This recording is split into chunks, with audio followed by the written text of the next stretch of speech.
land of many cultures and music capital of the South.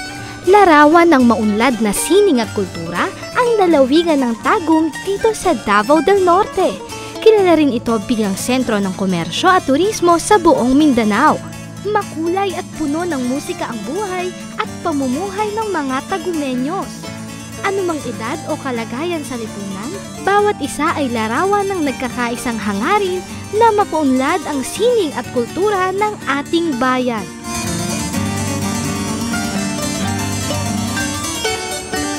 Sa pangunguna ng National Commission for Culture and the Arts, sa pamamagitan ng Musicological Society of the Philippines at ng City of Tagum Tourism Council at sa pakikipagtulungan ng City Government of Tagum at ng UP College of Music, matagumpay na naisagawa ang ikatlong taong makasaysayang International Rondalia Festival sa Tagum City, Davao del Norte. Itong Rondalia Festival, International Rondalia Festival, is actually part of the PIAF, Philippine International Arts Festival.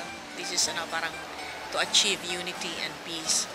Yun. At tayo, hindi ba, talagang we are a very musically minded nation. Hinahangaan ang ating musika, no? Hinahangaan nila ang Pilipino. Alam niyo naman yung mga artists at cultural workers, yung dedication nila, hindi mo talaga, talagang talagang binibigay nila ang lahat, Yun, I think yun ang pinaka-importante, yung pagkakaisa, na talagang bigyan halaga, at bigyan pagpupugay ang ating mga artists. Ito ay ginagawa lamang after every 3 years or ngayon nga 4 years sapagkat malaki ang preparasyon dito, maraming mga bansa ang inaanyayahan na lumahok at ganun din sa ating mga rondalya dito sa Pilipinas na pinipili talaga namin. So, mahaba itong proseso. Tayong Pilipino, hilig tayo ng music. We are music lovers. So, hindi na kailangan talaga na i-introduce what is music all about. Kaya alam na natin.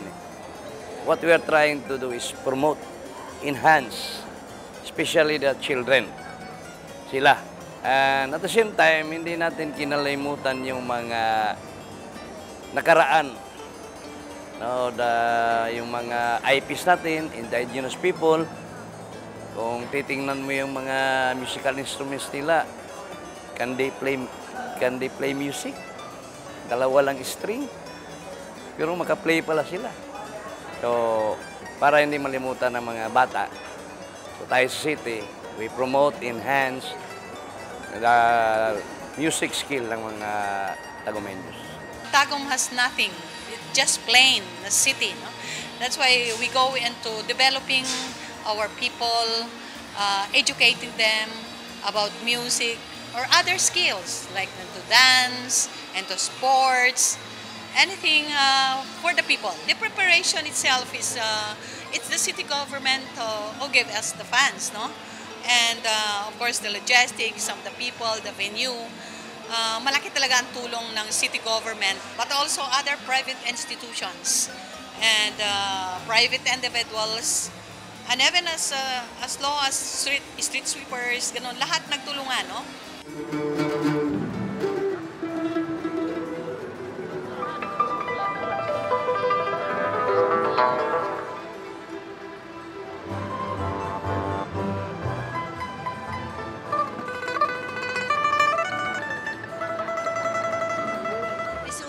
More than a year of preparation. So this is the height because everybody nandito na.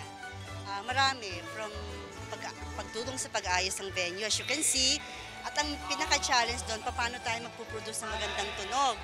Dahil most of the groups which are coming over, kita nyo naman na iba't ibang instrumento na may mga very fine ang tunog na kailangan marinig ng mga tao. Meron namang malaking instrumento na kailangan subtle yung dating sa mga tao. So, isang malaking challenge ang preparation sa concert.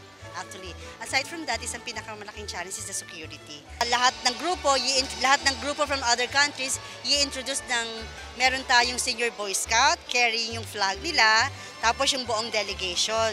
So very highly ceremonial yung ating pagtanggap sa lahat ng mga guests natin. Hindi lang minsan kundi buong isang linggong nagpamalas nang walang kapagurang pakikipagkaisa ang buong bayan ng Tagum.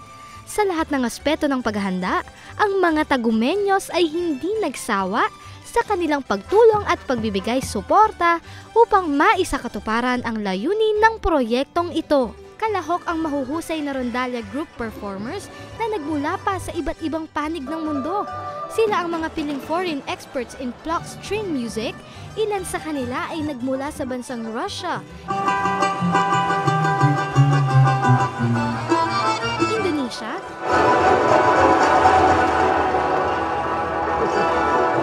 India, Thailand, Taiwan at ng bansang China.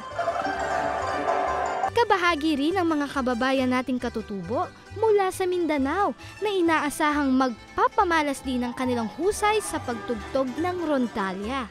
Iba't ibang lahi man, kulay at wika, ngunit sa damdamin, lahat ay nagkakaisa sa pagsusulong ng kapayapaan sa pamamagitan ng musika. Ang susi ng Rondalia Festival ay ang pagkakaisa-isa ng lahat ng tao.